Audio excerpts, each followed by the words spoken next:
Welcome back to another episode of the Suits in the Stadium podcast. I am your host, Casey Coleman. Joining me on this week's episode is Blain Skinner.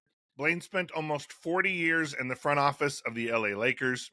Really enjoyed my conversation with Blain. I think something that stuck out, and if you followed this podcast for a little bit of time, I actually mentioned this idea in the final episode of season 1, was the idea of LinkedIn and how LinkedIn is such a great source, but we also need to learn to be professional and courteous when making connections on LinkedIn. In the episode, Blain talked about the idea of not just sending the generic LinkedIn connection with no note and hoping that the person that we're hoping to connect with will respond, but really taking some time, putting some effort in, maybe doing some research on that individual, introducing yourself, making there be a personal connection so that when they receive that connection request, it's not just the same as everyone else, but there's a little personal touch to it. So thought that was a great point. Really enjoyed my conversation. Hope you enjoy my conversation with Blain Skinner. Folks, please help me welcome in this week's guest, Blain Skinner. Blain spent 38 years with the Forum and LA Lakers, ending his time with the Lakers in 2019, and now spends time as a speaker, panelist, guest lecturer, and principal of Blain Skinner Consulting. Blain, how are you today? I'm doing fantastic. How are you doing? I'm doing great. Excited for our conversation. We connected on LinkedIn. Super excited you said yes to be on the podcast, and can't wait to hear a little bit about your journey in sports. Sure, I'm happy to share it. Love it. Love it. Well, we'll jump right in. First question: what pivotal experiences in your education or early career helped you realize the sports industry was the right path for you? Ever since a young age, I've had a passion for sports. And in high school, even early on in college, I wasn't exactly sure what I wanted to do after my education was done. I heard about a program at USC called Sports Information that prepared students for careers in sports. And when I read that description, I immediately thought to myself, this is perfect for me. So I applied for and was lucky enough to be enrolled in that program. And that's how I got started. Love it. Love it. Did you work with Tim Tessalone in that program? I didn't. That might have predated Tim. Okay. We're talking the early 80s. Okay. I know Tim became the SID at SC, and we got to know each other during that time. Okay. But at that particular point in time in the early 80s, I wasn't that familiar with Tim. Tim might have been in the program too, either maybe before or after me. Got it. But I really got to know him after I graduated. Love it. Love it. He is guest 1 in season 2 of the podcast, so he's been on the podcast as well. Pretty good guest to get. Yeah, absolutely. Next question: in the ever-evolving world of sport management, how do you stay updated and continue to learn beyond formal education? Are there ongoing educational experiences or resources you recommend? I think the best resource out there is the Sports Business Daily, really considered the Bible of the sports marketing industry. Get their newsletter, get their email. You're going to be updated on all things happening in the sports marketing world. Another one I would recommend is Front Office Sports. They also have a website, a newsletter. They're also another great resource. Those would be my 2 go-to. Love it. Love it. Next question. There's a little bit of a personal connection to this question because this was me.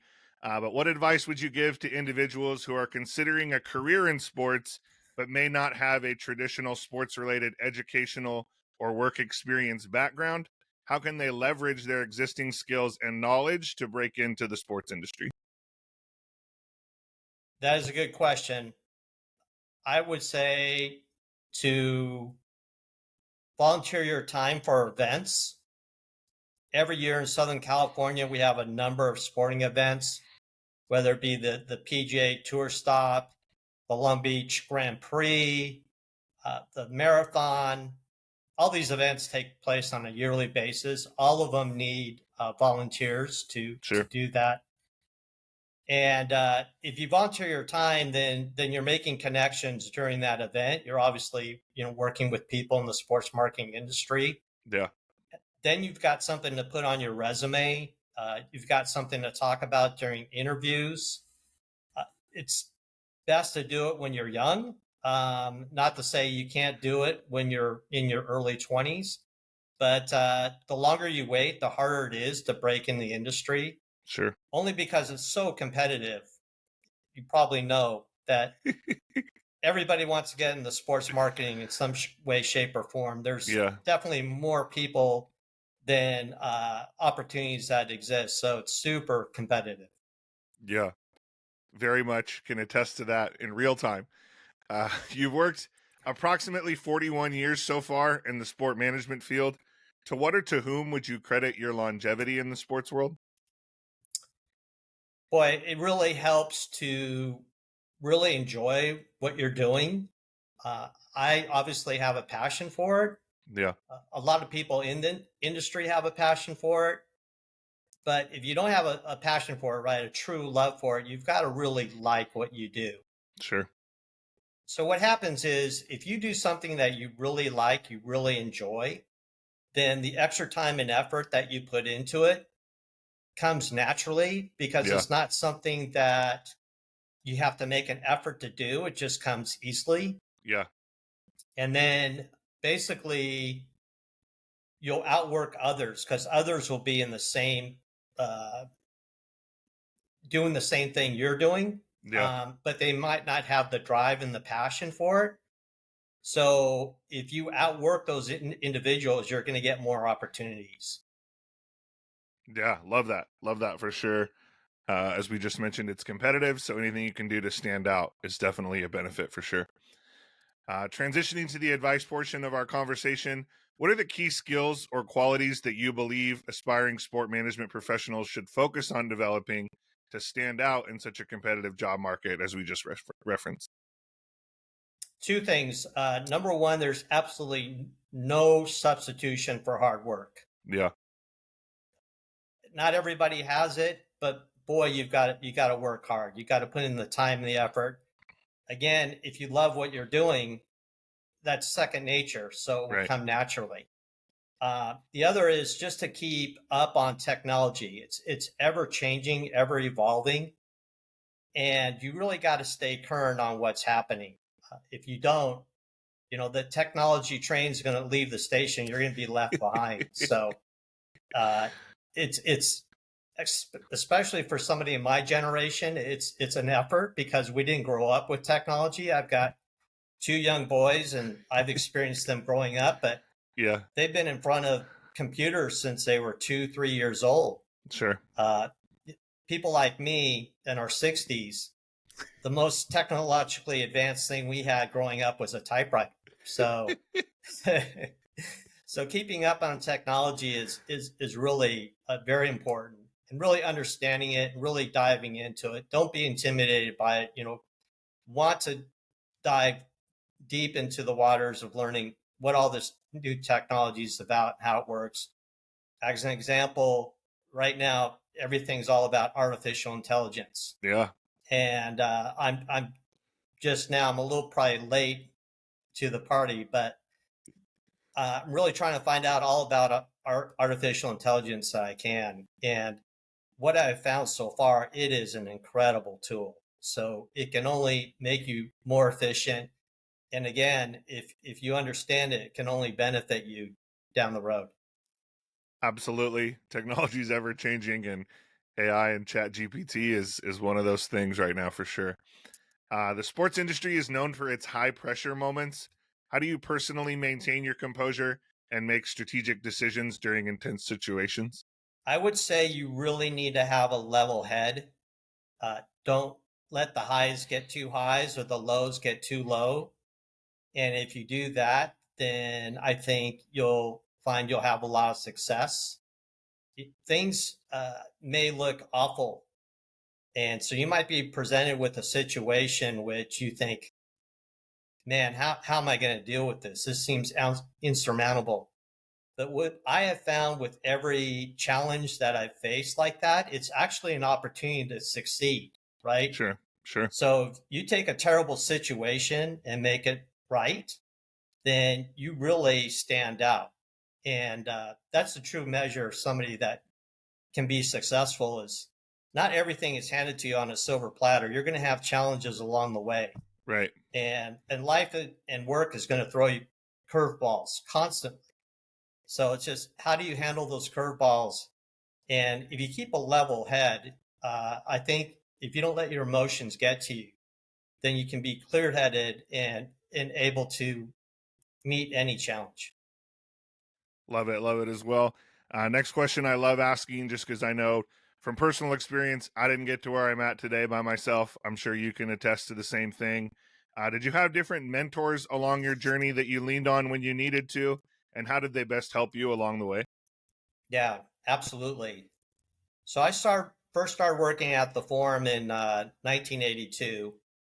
And there was a gentleman who was on staff. He was vice president of advertising. He had to be in his late 60s or 70s. So up until that point, he had seen it all, right? He was a true veteran of the industry. And that's somebody who I hitched my wagon to. I identified this guy is in a real position to teach me. And, he's wise beyond his years just with all the experiences he's had. Sure. And if he can impart some of that wisdom on me, I'll be better for it. So it's really critical to identify a potential mentor, Yeah. and then ask for that person's help. And I'm sure 9 times out of 10, they'll gladly offer it. But having mentors is critical, especially when you're first starting your career. Yes. Could not agree more. Could not agree more for sure. A little bit earlier, back in an earlier question, you talked about volunteering, getting involved, starting to build that network in the sport management space. How can individuals new to the field effectively build a strong network in the sport management sector? LinkedIn is God's gift to people in that position. Amen. It is a phenomenal resource. So practically everybody I know in the industry is on LinkedIn. Sure. And sending people a connection request. And here's my tip. It's really easy just to hit the connect button, right? And the person gets an automated message in their inbox. Yes. To me, that's a recipe for failure, because everybody in my industry, if they've achieved any success, they're really busy individuals Sure. and they have very limited time. What you really need to do is write a personal note, right? Write the person's name. Don't say, hey, fill in the blank, right? It's hello, Mr. So-and-so. Hello, Ms. So-and-so, Yeah. right? Be formal. Yeah. And just a note, I noticed your profile on LinkedIn. I feel like you're a real, uh, expert in the industry. Would, Sure. would love to connect with you.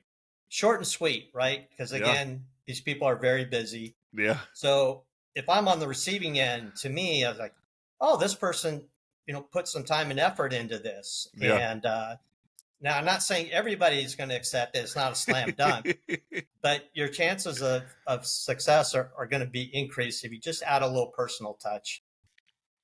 Yeah, absolutely. It's very easy to run through LinkedIn and just, smash the connect button on many, many people. So, Sure. And the other thing too is there are groups in LinkedIn that you yeah. can join. Yeah. And I would recommend joining those groups and then look at the members. And that's another excellent way to send that initial connection request. Say, I see you are also a member of fill in the blank group. Yeah, I love it. Would love to learn more about the sports marketing industry, sports, whatever. Yeah. Please accept my invitation to connect. Yeah. Love it. Love it. But as you opened with, LinkedIn is definitely the social media of the sports business space for sure. What is the Absolutely. yeah? What is the key to maintaining what is the key to maintaining a good work-life balance? How do you not get overwhelmed with your career and still make time for family and friends and things you enjoy doing outside of work, specifically in the sports world, which is obviously not a Monday through Friday 9 to 5? That's a terrific question because it's a real challenge. So I had a family, I had 2 young boys, had a marriage. And on top of that, working this job that has crazy hours. You're not only just working 40 hours a week, 9 to 5, Monday through Friday. You're also working nights and weekends. Yeah. So it really does take time away from family. So basically, like for me, particularly on a personal note, I love golf. I used to play a lot of golf before I got married, before I started my family. Once I started having kids, golf was the first thing to go. So you just can't be selfish. Sure. You've got to, definitely give up your time and do things that otherwise maybe you wouldn't want to do, but for the good of the family, you've got to do it. So, and continue with your friendships, and that's important too. So it's definitely a challenge. It can be done. I'm here to tell you it can be done. Sure. My kids now have graduated from college, and they're starting their careers, and everything's good. But I just celebrated my 30th wedding anniversary, which also is a milestone. Congratulations.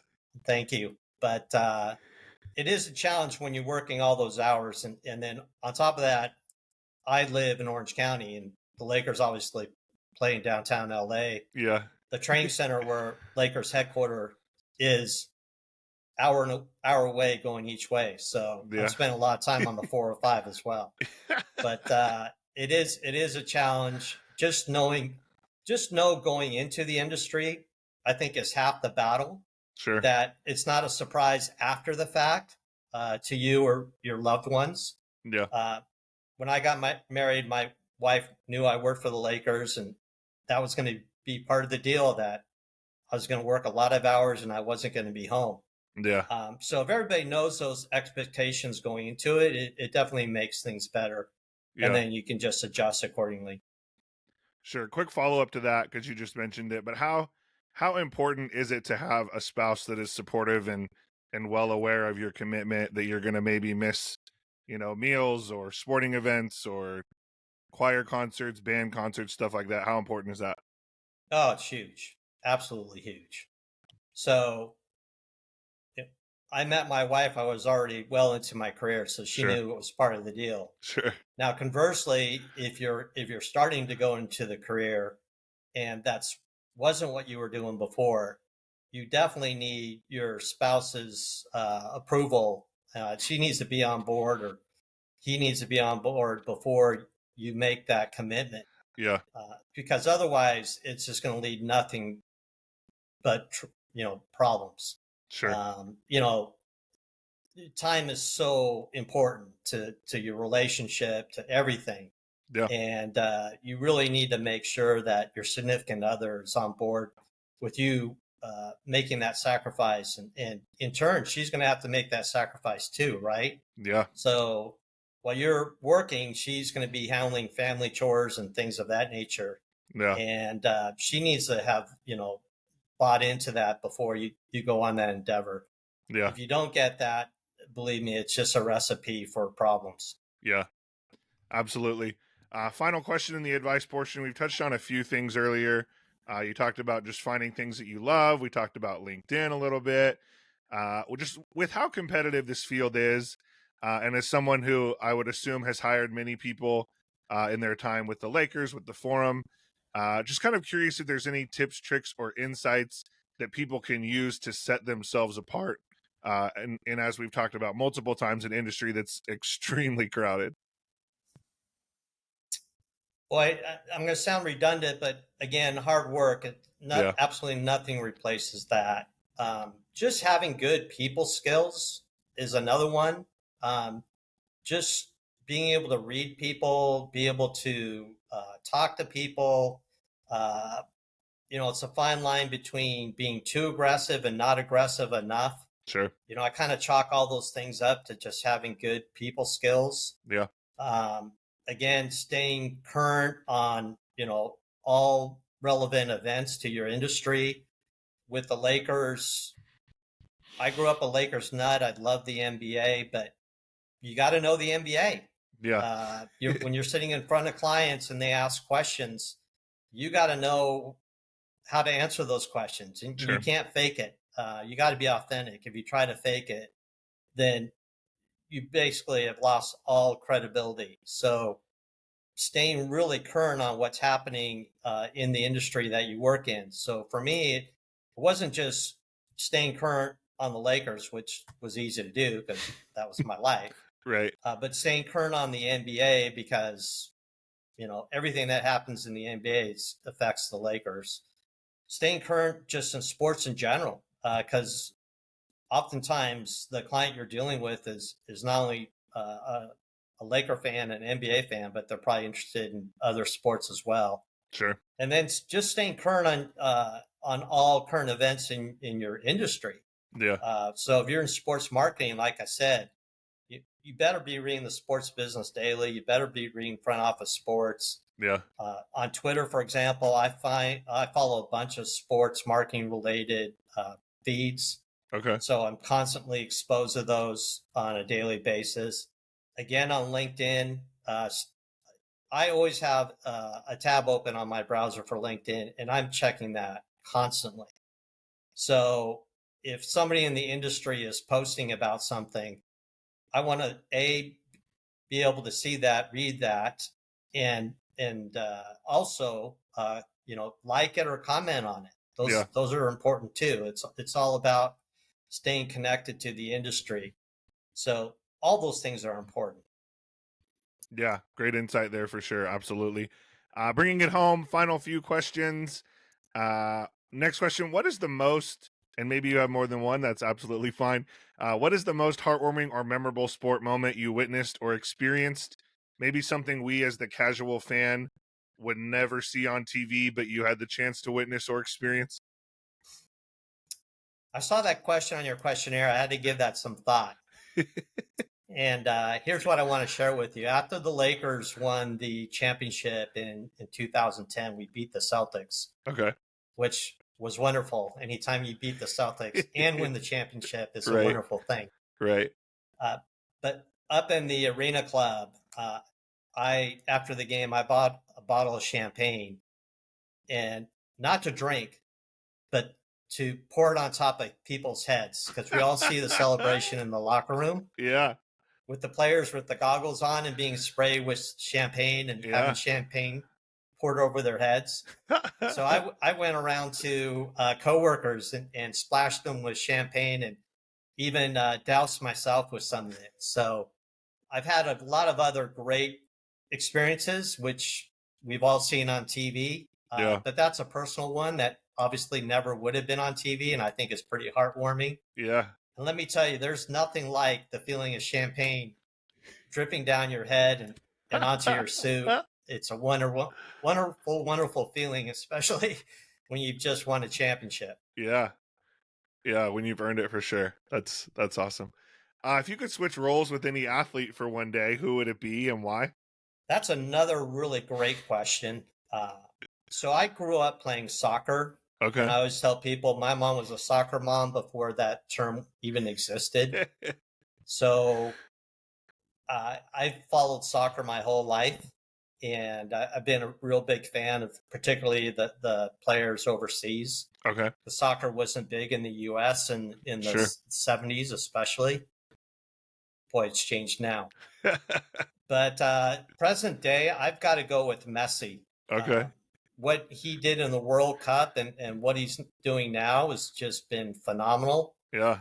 It's got to be something special to be living life in his shoes. Yeah. Quite the tour he's been on since he's been over here too. Oh, it's been phenomenal. Yeah, absolutely. Next question. If you could choose one song to play every time you walked into a room, what would you choose and why? So to go to baseball terms, what would Blain's walk-up song be? Well, my personal favorite song that I really like a lot, it's just a feel-good song. I don't know if it'd be appropriate for walking to the plate during a MLB game, but I like Freedom.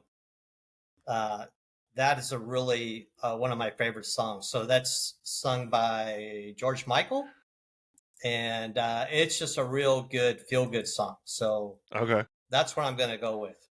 All George right. Michael, Freedom. It's catchy. It's danceable. It just puts a smile on your face. There you go. There you go. Final question. Sports often bring people together and create unforgettable moments. You just mentioned one earlier in 2010 when you got to pour champagne on yourself and other coworkers.